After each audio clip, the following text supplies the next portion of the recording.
Il est temps pour moi d'aborder une vie avec plus de passion privée et moins de passion publique, avait-il annoncé après sa défaite à la primaire des Républicains de 2016.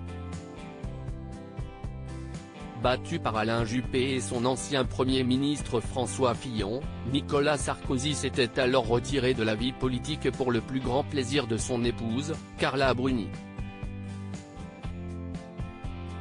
Alors quand l'ancien chef de l'État se rend à l'Assemblée nationale, ce mardi 27 juin, pour un déjeuner en compagnie d'une vingtaine de députés friands de ses conseils, la top modèle de 55 ans s'inquiète d'une éventuelle rechute de son époux en politique.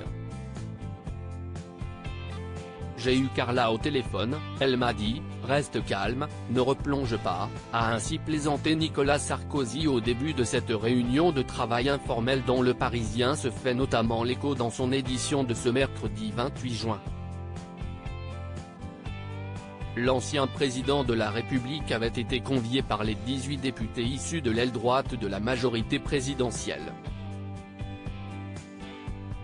Parmi eux, Nicolas Sarkozy a retrouvé plusieurs de ses anciens collaborateurs dont son ancien ministre Éric Woerth ou encore son ancienne conseillère Laure Millet, rapporte notre confrère du quotidien francilien. Carla Bruni et Nicolas Sarkozy, leur histoire d'amour en images. Nicolas Sarkozy appelle les Républicains à aider le président. La matrice politique de la France est à droite, les a encouragés l'ancien président des Républicains, LR, auquel il a d'ailleurs rappelé sa fidélité. J'ai une reconnaissance infinie pour tout ce que ma famille politique m'a donné, a-t-il ainsi confessé avant de tout de même plaider pour un rapprochement de son camp avec celui de la majorité présidentielle. Je ne suis pas macronisé, mais, si on aime son pays, il faut aider le président de la République. Si mes informations sont exactes, Emmanuel Macron a été réélu, les alternatives sont Mélenchon et Le Pen, a tensé Nicolas Sarkozy.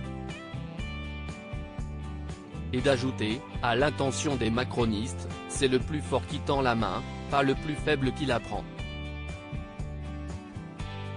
Il faut tendre la main plus généreusement et beaucoup plus fortement.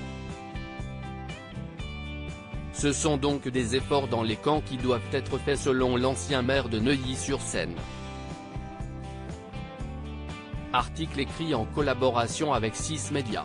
Crédit photo, Rachid Bellac.